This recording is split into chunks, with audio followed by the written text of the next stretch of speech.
Do you have high standards or are you a perfectionist?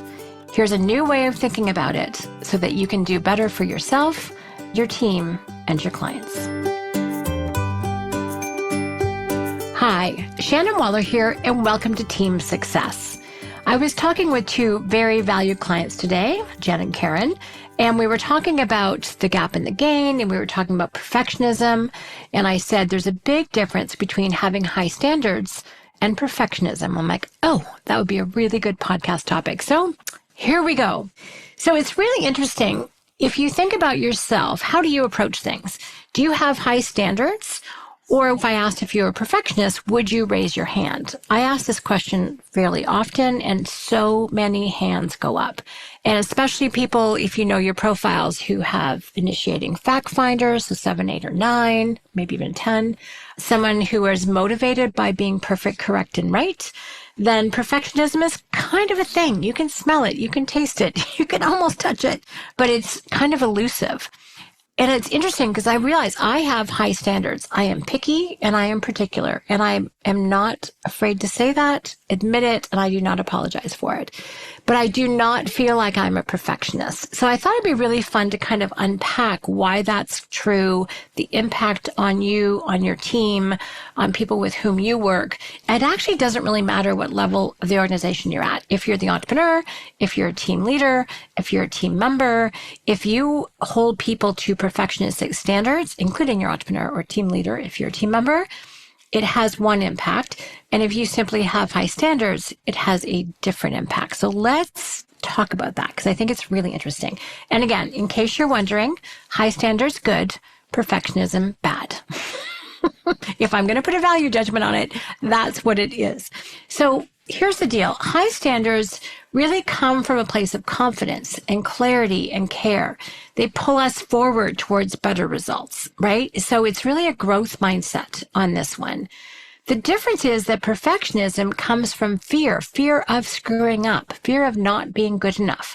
It's fear, control, judgment, and it holds you back, and frankly others, and drains energy from you and your team. So again, one comes from positive, and I would say growth orientation, and the other one comes from fear and negative orientation.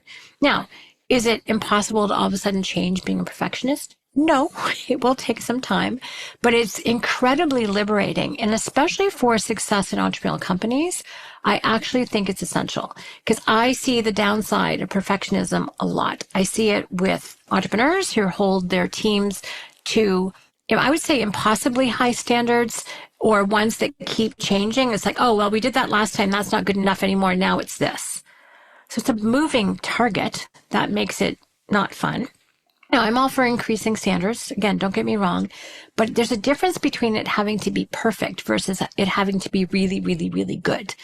Again, it's how that motivates people. Team leaders, how do you manage your team? How do you manage your entrepreneur? Do you expect them to be perfect? Trust me, no human is, or at least not our version of perfect. They're perfectly themselves, I have discovered. So that's important. And if you're a team member, are you holding everyone else to that standard? And by the way, the standard is not just on empirical evidence and results.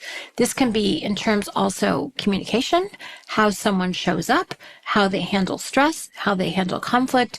Do you have a perfectionistic attitude toward that, or do you simply have high standards? One, I can justify, the other one, not so much. So again, I think this is quite vital. Another reason why this is important, and again, this really came out of a conversation talking about the gap, where you measure yourself against an ideal, perfectionism, versus when you measure yourself against progress, which is the gain. The one thing about perfectionism that Dan Sullivan has always said is it slows things down. Is not a precursor to speed. We like moving fast and we like learning fast. And if we're going to make mistakes, we'd rather make mistakes fast and learn from them and correct them so we can do it better next time.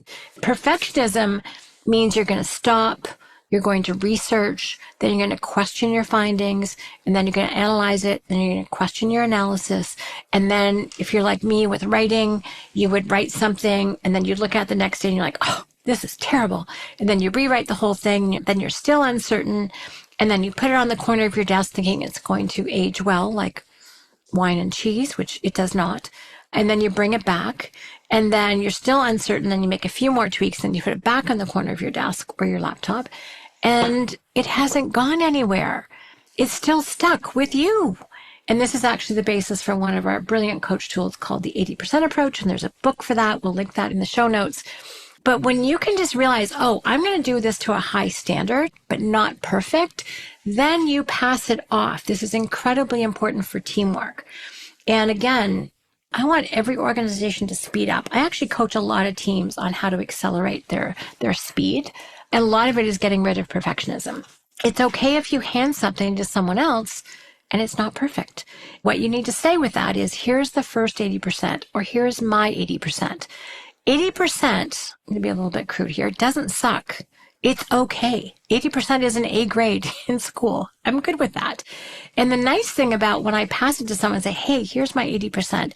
Could you please do your magic, aka your unique ability, your talents, your skill? Could you please apply this to this? Because I think you can make it even better. And I've done what I can do with it. I mean, I've got it out of me. I put the idea down, and can you please polish it and make it better? And I trust them with that. You know, I record the podcast. I don't listen to the finished version. Sorry if you thought I did, but I don't. Other people do that, and they'll tell me if something's off, and I'm like, thank you. I appreciate that. I would much rather them be doing that. I did my part. Now it's their turn to do their part. And I appreciate it. And it's incredibly liberating and very freeing to be able to pass it off to people and know that when you have the right people who are passionate about the project and skilled at what they do, they will make you better. They will make your work better. And it goes faster. I did one of our tools called Unique Method for our quarterly book project the other day. And it actually starts with my brilliant support partner, Katrina, with the scheduling. That's how the entire book starts, which is really cool. And there are 10, maybe 11 people involved in that 12-step process. Yes, Dan's in there at a couple different places.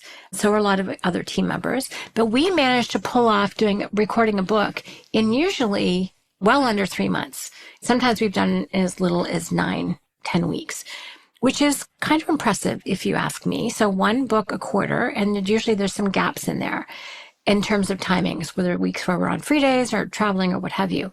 And it's kind of impressive. And if we had fewer people, guess what? It would take longer, right? It would not happen as quickly because every person is doing their part of it very quickly, very fast, very professionally, because they're doing their part. When we were doing multiple parts with one role, that took longer. We second guessed ourselves. It was harder. Let me put it that way. So when you have this idea of passing it to the next person, you engage unique ability teamwork, and it speeds things up. Again, the nice thing about this is I have a high standard for what I put out, and I know that every single other person that's touching the project also has a high standard. And you combine and you compound all of those high standards. Holy mackerel, this thing is beautiful. It's a gem at the end of it. Whereas if I was just doing it, there's only a part of any process that I am unique at. Very few steps in the 12-step process am I unique at. 1, 2, maybe 3. Beginning to kick it off, the middle to unstuck any bottlenecks, and the very end to present it. I belong at steps like 1, 6, and 12. If you involve me in the middle, I complicate it. I do not make it better. And I think the same is true for every single one of us. So my whole point is, do what you do really, really well to a high standard, and then pass it to someone else who also has a high standard, and trust them. And that will speed up your process. This is kind of the heart of unique ability teamwork. I have a fun little demonstration I do with a baton called Unique Ability Relay. And when you pass it to the right person, they don't drop it like someone incompetent. They go, oh, me? I get to do this? And then they run like the wind. This is a race. This is how you're going to win it. Is every single person, and we know this from Olympic relays, when they don't drop the baton and they run, the right person in the right place in the race runs like the wind. And that's what you want. But it can't happen. I can't be looking at the baton going, oh, is this the right way to pass it? Is that the right way to pass it? I'm not sure. Let me hold on to it for a little bit longer. No, it does not work. And we call this the delegation death grip, by the way. When you go to pass the baton but don't actually let go and the other person's tugging you along with the task, that slows everything down. So if you're after speed and if you're after quality, I think this is a way you can get both. It doesn't always happen this way. Then you are focused on having high standards, which to my mind means you have the right person doing the right step in the race, and then passing the darn thing along to the next person who's also highly capable. and communicate your standards. So I think that's also important that people realize what you're up to, what the stakes are, why this is important. I know of very few intelligent people who don't need to know the why. Why are we running this race? What difference does it make? What impact will it have? What difference does my role make in it?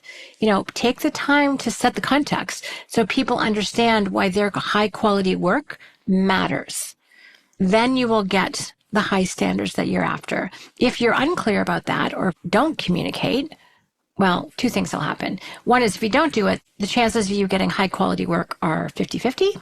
If you do communicate it and the person is still not able to do it at that standard, then that is not a problem with your communication. That is a problem with the human. And then you have a different set of actions to take. Multiplication by subtraction comes to mind, or maybe they're in the wrong step in the race. Again, why I like profiles, it helps to identify where someone finds joy, where their capabilities are, to be able to help to do that. So again, I just want us to get off this perfectionism bent, and somehow that's been set up as a good thing. I don't get it. High standards are a good thing, but not perfectionism. They slow things down. They lead to procrastination. We hold back. Again, I work with a lot of initiating fact finders, and they second guess, and they triple guess, and they quadruple guess themselves. My friends, please, please, please stop doing that. Do one, maybe two cuts at it. 80%. The fun thing about 80%, if you take a box that represents 100%, do the first 80%. Great. And then take 80% of the next 20%. Well, 80% is 96%. 3 is 99.2%. For most of what we do, that is more than good enough. Think of hand grenades and horseshoes. Close is okay for these things. Now, if it's brain surgery, please go as close as you can to perfection. I'm all for that. Right. But I'm sure that's true in those circumstances too. I just don't happen to know much about it.